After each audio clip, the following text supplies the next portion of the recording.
ভগবান শ্রীকৃষ্ণ শুধুমাত্র একজন দেবতা নন, তিনি এক মহান জীবন দর্শন এবং অনুপ্রেরণার উৎস। তার শিক্ষা এবং গীতার উপদেশ যুগ যুগ ধরে মানুষকে দিশা দেখিয়ে চলেছে। জীবন যখন সংকটময় হয়ে ওঠে, তখন শ্রীকৃষ্ণের বাণী আমাদের মনোবল বাড়িয়ে তোলে এবং চলার প্রেরণা দেয়। তার কথাগুলি শুধু ধর্মীয় শিক্ষা নয়, বরং বাস্তব জীবনের কৌশল এবং মানসিক দৃঢ়তার প্রতীক। শ্রীকৃষ্ণের অন্যতম গুরুত্বপূর্ণ শিক্ষা হল আত্মবিশ্বাস বজায় রাখা। তিনি বলেন, উত্তিষ্ঠ ভরত, অর্থাৎ উঠে দাঁড়াও এবং সাহসের সঙ্গে লড়াই করো। যখন অর্জুন কুরুক্ষেত্রে নিজের কর্তব্য নিয়ে সংশয়ে পড়েছিলেন, শ্রীকৃষ্ণ তাকে বলেছিলেন নিজের শক্তিকে চিনতে এবং নির্ভয়ের সামনে এগোতে। এই শিক্ষা আমাদেরকে জানিয়ে দেয় যে কোনো কঠিন পরিস্থিতিতে আত্মবিশ্বাসী সফলতার চাবিকাঠি। যদি আপনাদের এই কথাগুলি ভালো লেগে থাকে, আমাদের চ্যানেলটিকে সাবস্ক্রাইব করুন এবং কমেন্টে রাধে কৃষ্ণ লিখুন। শ্রীকৃষ্ণ গীতায় বলেছেন, কর্মণ্যে বাধিকারস্তে মা ফলেষু কদাচন, অর্থাৎ আমাদের শুধু কর্ম করার অধিকার আছে, কিন্তু ফল কী হবে তা আমাদের হাতে নেই। তিনি শিক্ষা দেন, কাজের প্রতি সম্পূর্ণ মনোযোগ দেওয়া উচিত। ফল নিয়ে উদ্বিগ্ন হলে মন বিচলিত হয়।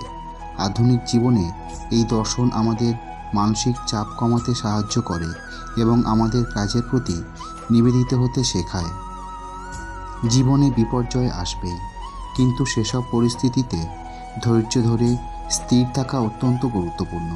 শ্রীকৃষ্ণ বলেন, সামাত্যাং যোগ উচ্যতে, অর্থাৎ সুখ দুঃখ, লাভ ক্ষতি, জয় পরাজয় সব কিছুকে সমানভাবে গ্রহণ করতে হবে। এই মানসিকতা আমাদের মানসিক শক্তি বাড়ায় এবং যে কোনো প্রতিকূল পরিস্থিতি সামাল দিতে সাহায্য করে। শ্রীকৃষ্ণ এবং সুদামার বন্ধুত্ব চিরন্তন ভালোবাসা এবং আত্মত্যাগের অনন্য দৃষ্টান্ত। তিনি বিশ্বাস করেন, প্রকৃত বন্ধু সেই যে সুখে নয়, দুঃখে পাশে থাকে। আজকের যুগে সম্পর্কের টানাপোড়েনের মাঝে শ্রীকৃষ্ণের এই শিক্ষা আমাদের মনে করিয়ে দেয় প্রকৃত বন্ধুত্বের মূল্য। শ্রীকৃষ্ণ বলেন, অহংকার মানুষকে ধ্বংসের দিকে নিয়ে যায়। যে ব্যক্তি নিজেকে অন্যের চেয়ে বড় মনে করে, সে ধীরে ধীরে নিজের পতন ডেকে আনে। যতই জ্ঞানী হও, যতই ধনী হও, যদি তুমি বিনয়ী না হও, তবে তোমার অর্জন অর্থহীন। যারা সত্যিকারের জ্ঞানী ও মহান, তারা কখনো অহংকার করে না। কোনো কিছুই চিরস্থায়ী নয়, সুখও নয়, দুঃখও নয়। জীবন হলো পরিবর্তনের খেলা। যখন তুমি সুখী হবে, তখন অহংকার করবে না, আর যখন কষ্টে থাকবে, তখন ভেঙে পড়ো না। সময়ের পরিবর্তন অবশ্যম্ভাবী, তাই সব পরিস্থিতিতেই নিজেকে স্থির রাখো। যদি কোনো ভালো সময় থাকে, তবে খারাপ সময়ও আসতে পারে, আর যদি কোনো খারাপ সময় থাকে, তবে ভালো সময়ও আসবেই। ভালোবাসার প্রকৃত অর্থ হলো ত্যাগ। আজকাল ভালোবাসাকে শুধু চাওয়ার বিষয় মনে করা হয়, কিন্তু প্রকৃত ভালোবাসা হলো অন্যের সুখের জন্য নিজের ইচ্ছাকে ত্যাগ করা। শ্রীকৃষ্ণ বলেন যে ভালোবাসায় স্বার্থ থাকে না, সেটাই প্রকৃত ভালোবাসা।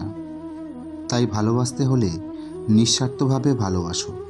নিজের চিন্তাকে শুদ্ধ করো, কারণ চিন্তাই কর্মে পরিণত হয়।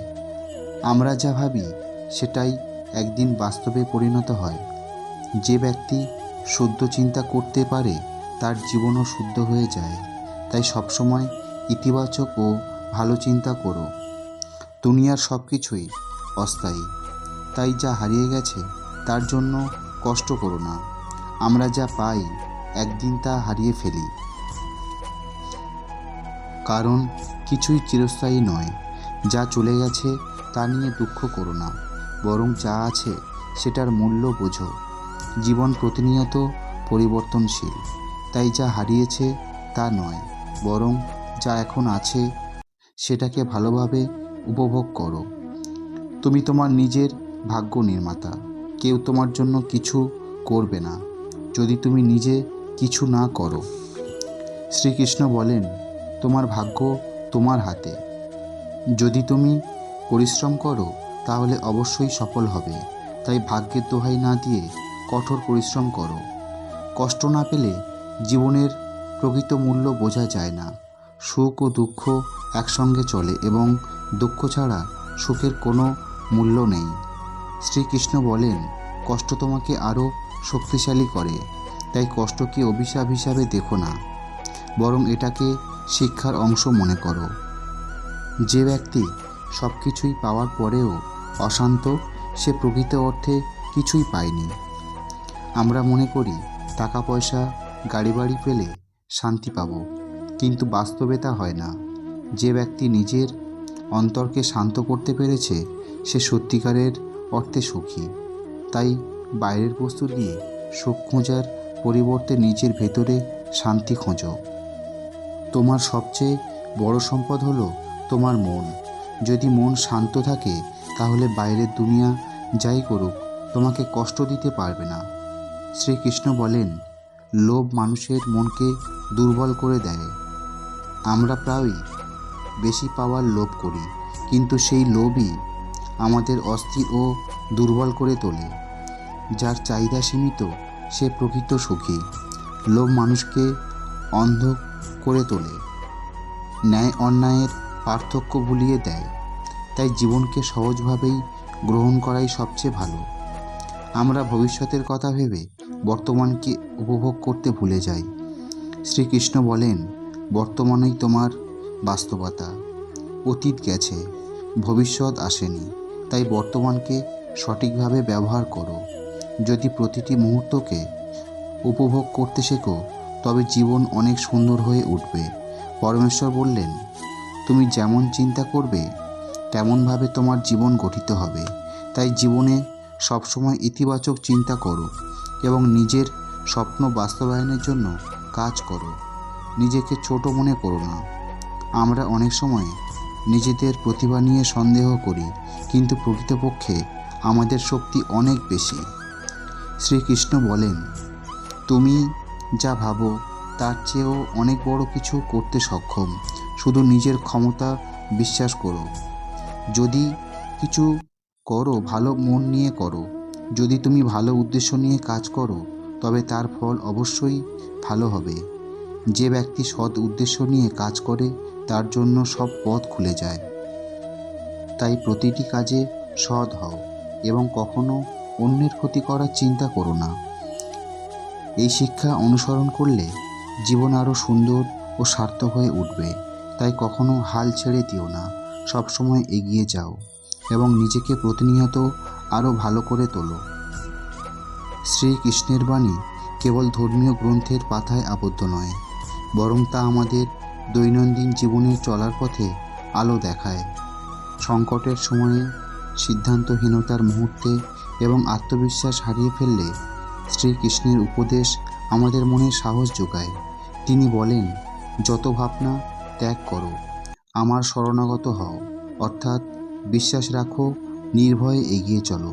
শ্রীকৃষ্ণের জীবন দর্শন অনুসরণ করলে আমরা জীবনের প্রতিটি চ্যালেঞ্জকে দৃঢ়তার সঙ্গে অতিক্রম করতে পারব। হরে কৃষ্ণ। তো এই ছিল আজকের ভিডিওর বিষয়। এই রকম নতুন নতুন ভিডিও সবার আগে পেতে রাধাকৃষ্ণ চ্যানেলটিকে সাবস্ক্রাইব করে পাশে থাকুন এবং ভিডিওতে লাইক করুন। সনাতনী বন্ধুদের কাছে ভিডিওটি শেয়ার করুন, যাতে তারাও সনাতন ধর্মের বিভিন্ন বিষয় সম্বন্ধে জানতে পারে। ভালো থাকুন, সুস্থ থাকুন। আবার দেখা হবে পরবর্তী ভিডিওতে।